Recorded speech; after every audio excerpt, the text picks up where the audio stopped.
केंद्रीय मंत्री स्मृति ईरानी के वार झेलना कांग्रेस नेताओं की बस की बात नहीं रह गई। उनकी जुझारू प्रवृत्ति और जनता जनार्दन के प्रति समर्पण की गवाह आज अमेठी के लोग हैं, जहां उनके सामने कांग्रेस नेता राहुल गांधी मैदान छोड़कर वायनाड चले गए हैं। लेकिन अब राहुल के पीछे पीछे बीजेपी नेता स्मृति ईरानी वायनाड भी पहुंच गई हैं, जिसके बाद लोग ये सवाल पूछ रहे हैं कि क्या अब राहुल वायनाड भी छोड़ेंगे। देखिए रिपोर्ट।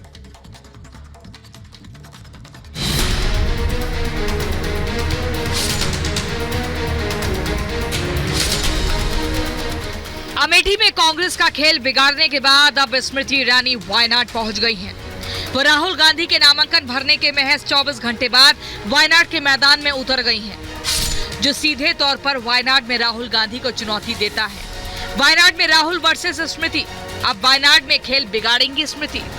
अमेठी छोड़कर केरल के वायनाड आए राहुल गांधी के लिए स्मृति ईरानी का वायनाड आना कितना मुश्किल पैदा कर सकता है, इसका अंदाजा इसी बात से लगाया जा सकता है कि केंद्रीय मंत्री स्मृति ईरानी साल 2019 में राहुल गांधी को उन्हीं के पारिवारिक सीट पर करारी शिकस्त देकर कांग्रेस का किला भेद चुकी हैं। कांग्रेस पार्टी के नामांकन रैली में मुस्लिम लीग के फ्लैग्स को छुपाना इस बात का संकेत है कि या तो राहुल गांधी मुस्लिम लीग के समर्थन से शर्मसार हैं, या फिर जब वो उत्तर भारत में आएंगे और मंदिर मंदिर जाएंगे तब लोगों से उत्तर भारत में मुस्लिम लीग के साथ उनके गठबंधन को छुपा पाएंगे। जिसके बाद से गांधी परिवार का कोई भी सदस्य अमेठी सीट से लोकसभा चुनाव लड़ने की हिम्मत नहीं जुटा सका है। उस पर कांग्रेस नेता राहुल गांधी की दोहरी मुसीबत ये है कि बीजेपी प्रत्याशी के सुरेंद्रन के सपोर्ट में यहां आई स्मृति ईरानी से इतर सीपीआई ने भी वायनाड में उनके खिलाफ सीपीआई के महासचिव डी राजा की पत्नी एनी राजा को चुनावी मैदान में उतार दिया है। वायनाड में दो तरफा घिरे राहुल, सीपीआई-एम और बीजेपी के जाल में फंसी कांग्रेस। क्या अमेठी वापस आएंगे राहुल? वायनाड लोकसभा सीट पर दूसरे फेज में 26 अप्रैल को चुनाव होना है। अब जबकि यह राहुल गांधी का मुकाबला सीधे दो ताकतवर उम्मीदवारों से होगा, उस स्थिति में बीजेपी प्रत्याशी के सपोर्ट में स्मृति ईरानी का वायनाड में प्रचार के लिए उतरना बेशक शुभ संकेत नहीं है, क्योंकि अमेठी की सांसद स्मृति ईरानी की छवि कट्टर कांग्रेस विरोधी है और पिछले 10 सालों में उन्होंने गांधी परिवार को उनकी पारिवारिक सीट पर मात देकर ये साबित कर दिया है कि वो मैदान छोड़कर जाने वालों में से नहीं है। उस पर बची कुची कसर सीपीआई-एम की तरफ से मैदान में उतरी एनी राजा निकाल ले जाएंगी। वो वहां एक लोकप्रिय चेहरा है और जाहिर है केरल की वायनाड सीट 24 के लोकसभा चुनाव में कांग्रेस नेता राहुल गांधी के लिए स्वीट केक साबित नहीं होने वाली है। वहाँ उन्हें दो मोर्चों पर जंग लड़नी होगी। खासकर बीजेपी की शेरनी जिस तरह से अमेठी से पीछे पीछे वायनाड पहुंच गई है, राहुल का पसीना छूटना तय माना जा रहा है। Bureau report, Republic Bharat. और लोकसभा चुनाव के लिए पहले चरण की वोटिंग नजदीक है, यानी 19 अप्रैल को पहले चरण की वोटिंग होगी और बिहार में इस दौरान मतदान होना है। प्रधानमंत्री नरेंद्र मोदी इस दौरान बिहार के दौरे पर पहुंचे। उन्होंने जनता को बताया कि कैसे सरकार आने वाले समय में उनके लिए और काम करने वाली है। और इसी को लेकर अब बिहार के गलियारों में चर्चा है कि 40 की 40 सीटें भारतीय जनता पार्टी और एनडीए गठबंधन को मिलने वाली है।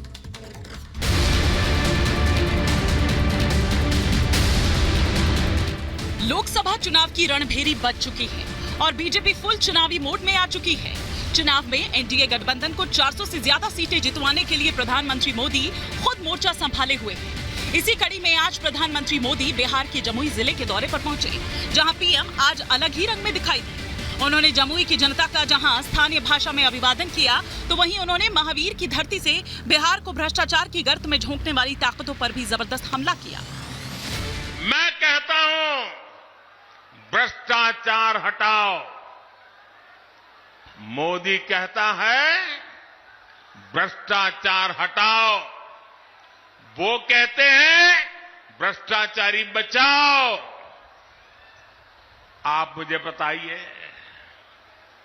भ्रष्टाचार हटना चाहिए कि नहीं हटना चाहिए? इस देश से भ्रष्टाचार जाना चाहिए कि नहीं जाना चाहिए? हर स्तर पर से भ्रष्टाचार जाना चाहिए कि नहीं जाना चाहिए?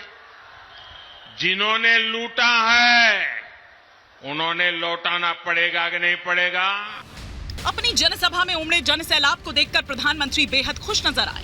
उन्होंने भ्रष्टाचार के चलते विकास की दौड़ में पिछड़े बिहार को आगे ले जाने की प्रतिबद्धता दिखाते हुए कहा कि 24 का चुनाव विकसित बिहार के सपनों को पूरा करने का चुनाव है। जरा मैं आपको सवाल पूछना चाहता हूं,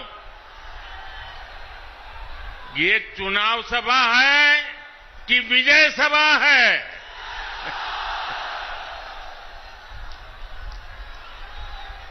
आपने कमाल करके रख दिया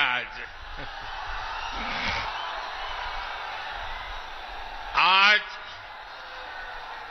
जमुई की इस खूबसूरत धरती पर उमड़ा ये जन सैलाब बता रहा है जनता का मूड क्या है। प्रधानमंत्री मोदी की रैली में बिहार एनडीए के सारे दिग्गज नेता मौजूद रहे। प्रधानमंत्री ने इस मंच से जहां एनडीए के प्रत्याशी के पक्ष में लोगों से जन समर्थन मांगा, तो वहीं उन्होंने लोजपा अध्यक्ष चिराग पासवान पर भी अपना पूरा भरोसा जताया। उन्होंने इस मौके पर बिहार के मुख्यमंत्री नीतीश कुमार की तारीफ करते हुए लोगों को आरजेडी के शासनकाल में हुए रेलवे भर्ती घोटाले की भी याद दिलाई। रेलवे में भर्ती के नाम पर जो लोग गरीब युवाओं से जमीन लिखवा लें, वो बिहार के युवाओं का कभी भला नहीं कर सकते। रेल मंत्री हमारे नीतीश बाबू भी थे, आज तक कोई शिकायत नहीं आई नीतीश बाबू के खिलाफ। आपको बता दें कि बिहार में बीजेपी 40 में से 17 लोकसभा सीटों पर चुनाव लड़ रही है, जबकि बाकी सीटों पर एनडीए गठबंधन में शामिल दलों के नेता मैदान में उतरे हैं। बिहार में 19 अप्रैल को पहले चरण का मतदान है, जिसमें नवादा, जमुई, औरंगाबाद, गया सीट है। इसमें जमुई सीट से लोजपा प्रत्याशी अरुण भारती प्रत्याशी हैं। प्रधानमंत्री इसी सिलसिले में जमुई पहुंचे। Bureau report, Republic Bharat. MLA MP क्यों बनाते हैं? ताकि वो हमारी आवाज उठा सके, हमारी बात मनवाएं। कोई एमएलए नहीं तो के लिए बनाते हैं। कांग्रेस की बहुत ही पुरानी आदत है कि महिला विरोधी सोच रखना और इस प्रकार से नारी शक्ति का अपमान करना।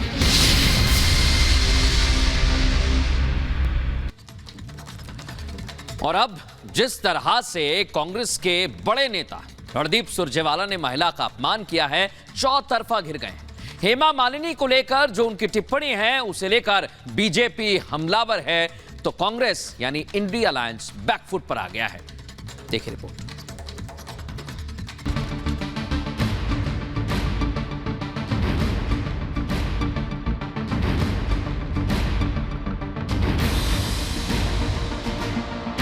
एमएलए एमपी क्यों बनाते हैं? ताकि वो हमारी आवाज उठा सके, हमारी बात मनवाएं। इसीलिए बनाते हूँ।